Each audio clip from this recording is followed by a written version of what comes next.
देखिए जीएसटी में रजिस्ट्रेशन की जो बात है कि आपको डिपार्टमेंट में जो लाइसेंस जिसको कहते हैं हम कॉमन भाषा में आरसी लेना होता है, रजिस्ट्रेशन सर्टिफिकेट लेना होता है। अगर आपका लास्ट ईयर में टर्नओवर सामान जो बेचा है गुड्स वो 40 लाख से ऊपर का टर्नओवर है तो आपको रजिस्ट्रेशन लेना अनिवार्य है। अगर आपकी सर्विस जो आपने प्रोवाइड की, सैलून चलाया है, ब्यूटी पार्लर चलाया है, इस टाइप की सर्विस चलाई है, वो अगर आपने 20 लाख का भी टर्नओवर किया है तो आपको लाइसेंस लेना जरूरी है। और जब लाइसेंस आरसी ले लेंगे तो फिर आपको रिटर्न भी भरना है, आपका असेसमेंट भी होगा, वो सारी प्रक्रिया में आप आएंगे। 1.5 करोड़ का जो कंपोजिशन की स्कीम है जिसमें 1% आपको देना है वो गुड्स पे है, और सर्विस का अगर मैटर है तो उसमें 6% है, लेकिन आप दूसरे सब प्रोसीजर से हट जाते हैं। तो कंपोजिशन की स्कीम 1.5 करोड़ की बहुत अच्छी है 1% की, लेकिन कंपोजिशन में बहुत सारी शर्तें हैं। कंपोजिशन में क्या होता है कि आप अपना माल दूसरे राज्य में नहीं बेच सकते, आपको जो कुछ बेचान करना है राज्य के अंदर ही करना होगा, ये एक शर्त है। और राज्य के बाहर से माल जरूर मंगा सकते हैं आप, लेकिन राज्य के अंदर ही आपको बेचना है, राज्य के अंदर ही आपका प्लस माइनस होना चाहिए। एक बात और है कि जो मैंने इनपुट टैक्स क्रेडिट की बात की, इनपुट टैक्स क्रेडिट में जैसे अब मैंने बताया कि पिछला जो टैक्स चुका के आए हो और आगे जो आपका टैक्स बनता है उन दोनों का डिफरेंस करिए, जमा करते जाइए, उसको कहते हैं ITC, input tax credit. Suppose आपने एक्सपोर्ट किया तो एक्सपोर्ट पे आपने जो चीज खरीदी में आप टैक्स चुका के आए जीएसटी का। अब आपका एक्सपोर्ट तो टैक्स फ्री है, एक्सपोर्ट पे 0% जीएसटी है, यानी एक्सपोर्ट करते हो तो उस पर जीएसटी नहीं है। तो वो जो टैक्स चुका है आप कहाँ दोगे, कहाँ मिलेगा आपको? उसका आपको 100% रिफंड मिलता है। और रिफंड देने के लिए चूंकि लोगों की बहुत बड़ी पूंजी अटकी होती है तो उसके लिए भी एक्सपोर्ट वालों को एक कुछ लाभ दिया है कि उनको कुछ जल्दी रिफंड मिल जाते हैं अमुक अमुक राशि के। तो ये और देख लीजिए कि एग्जेम्प्टेड और 0% जीएसटी में फर्क है। एग्जेम्प्टेड तो जैसे मैंने बताया कि एग्जेम्प्ट वाला बिल्कुल एग्जेम्प्टेड कि चीज नमक, आलू, सब्जी ये एग्जेम्प्टेड है, लेकिन आपकी कॉमोडिटी आपने गलीचा बेचा, एक्सपोर्ट में बेचा तो एग्जेम्प्टेड तो नहीं है, हाँ 0% उसमें है क्योंकि आपने एक्सपोर्ट किया। तो थोड़ा ये फर्क देखिए कि अगर आपका एक्सपोर्ट बिजनेस है तो आपको सारी आईटीसी मिल रही है। तीसरी बात इसमें और ये कहेंगे कि इंस्पेक्शन, सर्च और सीजर और जो पेनल्टी है उसमें प्रोविजन कुछ थोड़े से स्ट्रिक्ट भी हैं। तो टैक्स की चोरी प्राय 2 ढंग से होती है, avoidance and evasion. Avoidance tax का ये होता है कि 12% का आइटम था, 12% मुझे लेना था, मैंने अपने बिल में 5% ही लिया तो है, इसको अवॉइडेंस ऑफ टैक्स कहते हैं, इस पर भी पेनल्टी है। और इवेजन किया है कि मैंने बिल ही नहीं बनाया और 2 नंबर का माल बेच दिया, उसको इवेजन ऑफ टैक्स कहते हैं, पेनल्टी उस पर भी है। पेनल्टी बहुत भारी है और एक सीमा के बाद पेनल्टी के साथ प्रोसिक्यूशन के प्रावधान भी हैं। इसलिए बड़ी चोरी जो करते हैं जीएसटी की, उनको ये अवेयर होना चाहिए कि हमारी जीएसटी अगर चोरी पकड़ी जाती है तो डिपार्टमेंट प्रोसिक्यूशन भी आपकी कर सकता है।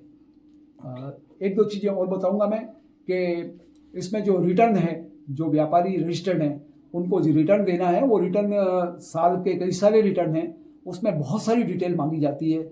आपका परचेज है, आपका सेल है, आपने कितना आईटीसी दिया, आपने कितने एग्जम्पशन किए, ये बहुत सारी डिटेल है। तो इसलिए थोड़ा सा आपको टेक्निकली या तो खुद साउंड होना जरूरी है या आपका कोई सीए साउंड होना जरूरी है। लेकिन फिर भी मैं जीएसटी को इसलिए तारीफ करता हूँ कि जीएसटी में सिंप्लीफिकेशन इतना हुआ है। जब जीएसटी नहीं था, वैल्यू एडेड टैक्स था, तो उस समय कुछ फॉर्म्स के अगेंस्ट, जैसे सी फॉर्म के अगेंस्ट आप परचेज करते थे तो सी फॉर्म बाहर के राज्य वाला व्यापारी आपको दे रहा है। अब अगर उस व्यापारी साहब का टर्म्स खराब हो गया, वो व्यापारी भग गया, आपका सी फॉर्म नहीं आया, तो जो कंसेशन रेट पे आपने टैक्स लगा था, आपने लिया तो 4% ही लिया। अब सी फॉर्म नहीं आया तो आपको 4% का फायदा नहीं होगा, और डिपार्टमेंट जब असेसमेंट करेगा तो फुल रेट ऑफ टैक्स लगाएगा। वो फुल रेट ऑफ टैक्स मान लीजिए 18% था, तो 4 और 14, जो 18 का डिफरेंस है, 14% पे आपका टैक्स लगता है, ब्याज लगता है और पेनल्टी लगती है, वो आपको भारी पड़ती थी। जीएसटी में सारे फॉर्म खत्म कर दिए, अब कोई फॉर्म का लफड़ा नहीं है। जीएसटी में असेसमेंट करना बंद कर दिया। वैल्यू एडेड टैक्स में सारे असेसमेंट होते थे, व्यापारी को अपनी पुस्तकें लेके डिपार्टमेंट में जाना पड़ता था, अफसरशाही में घूमना पड़ता था। अब असेसमेंट नहीं होता है, फिक्स रिटर्न का एक सिस्टम है, रिटर्न का फॉर्म भर दिया आपने, आपका असेसमेंट ऑटोमेटिक हो जाएगा अगर आपने प्रॉपर सारा टैक्स वगैरह चुका दिया। तो जीएसटी ने सिंप्लीफिकेशन भी किया है, लेकिन चूंकि कंप्यूटर बेस्ड इसका प्रोसीजर है इसलिए वो हमको कॉम्प्लिकेटेड लगता है। अन्यथा जीएसटी एक बहुत अच्छी स्कीम है। और आप देखिए 1954 में फ्रांस ने सबसे पहले जीएसटी लागू कर दिया था। हम जिस समय सेल टैक्स में चल रहे थे, फ्रांस जीएसटी लागू कर चुका था। उसने ये कंसेप्ट लाया था कि वैल्यू एडिशन जोड़े जाओ, सरकार को पैसा मिलता जाएगा। 2006-07 के बजट में भारत ने सबसे पहले इस जीएसटी प्रोविजन की बात रखी थी और फिर वो तय होते होते 1 जुलाई 2017 तक आई, तब जीएसटी लागू हुआ। भारत में जीएसटी के जनक अटल बिहारी वाजपेयी को माना जाता है और एक केलकर साहब थे नीति आयोग के, उनकी ये रिपोर्ट थी कि भारत में जीएसटी लागू करना चाहिए। सिर्फ मुझे जीएसटी में यही लगता है कि रेट ऑफ टैक्स जो स्लेब हैं 0, 3, 5 इसको थोड़ा सा और कम किया जाता है। 28 और 12 में बहुत फर्क है, 12 और 5 में बहुत फर्क है। कोई बीच का रास्ता निकालिए। हालांकि भारत जैसे देश में ये जरूरी भी इसलिए है कि मान लीजिए सोना चांदी हीरा जवाहरात बिक रहा है, आप उसको भी कह दो 10% दे दो तो वो बड़ी महंगी चीज़ें हैं, वो 10% देना भारी पड़ता है।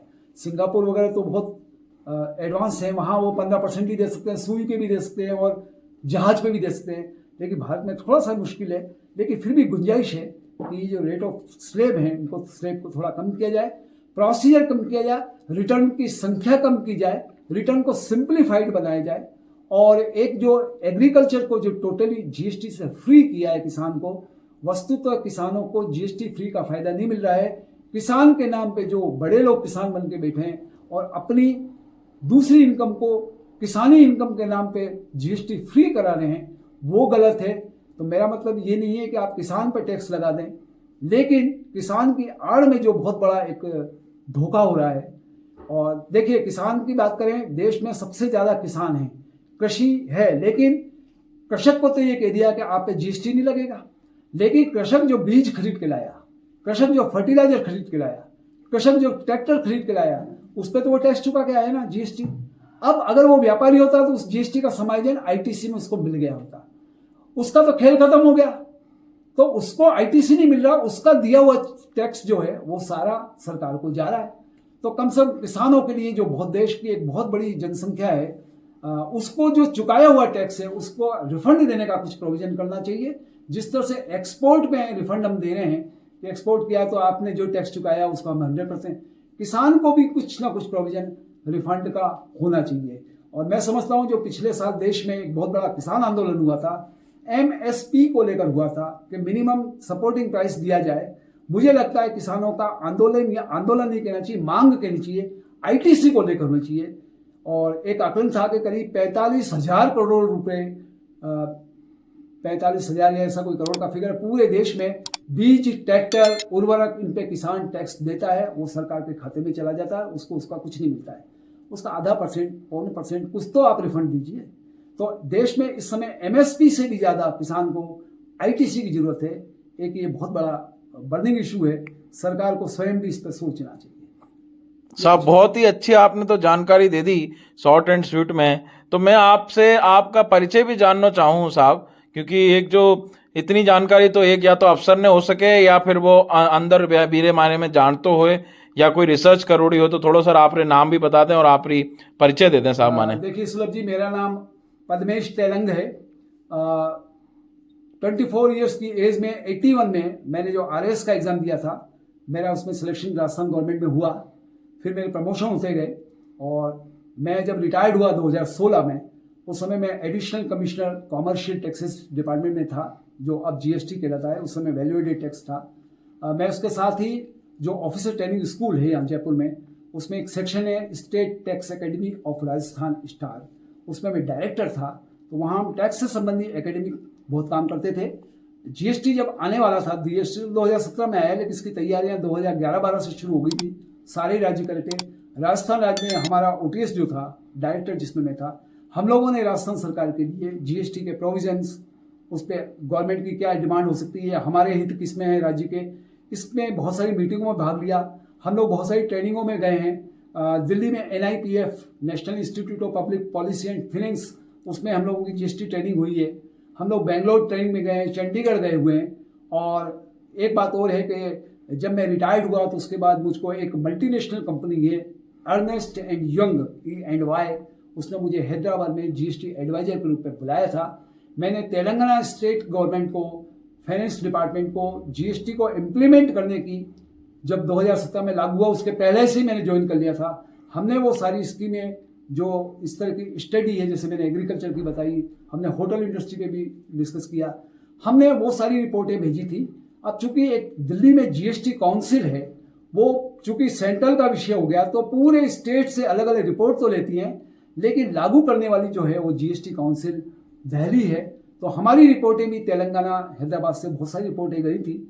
उसमें एक सेक्शन एंटी प्रॉफिटिंग सेक्शन भी है कि जीएसटी लगने के पहले जितने डिफरेंट टैक्स थे उसमें व्यापारी जो कमा रहा था और अब जीएसटी लगने के बाद जो व्यापारी कमा रहा है, तो ऐसा नहीं है कि टैक्सेशन के नाम पे व्यापारी ही सब कुछ कमा रहा हो, उसका फायदा जनता को मिला के नहीं। इस पर बहुत बड़ी स्टडी हुई थी, ट्रेड वाइज हुई थी, अलग अलग इंडस्ट्री पे, टेक्सटाइल पे हमने किया था, होटल पे किया था। और एक बड़े मजे की बात देखिए कि होटल इंडस्ट्री में हमने ये पाया जिस समय जीएसटी लागू हुआ कि होटल इंडस्ट्री वाला, होटल का जो जीएसटी का पब्लिक को पैसा का फायदा होना चाहिए था, 200 रुपए की थाली जो 180 रुपए में पब्लिक को देनी थी, वो बल्कि 200 पे 220 ले रहा था कि जीएसटी लग गया, जीएसटी लग गया, जीएसटी लग गया।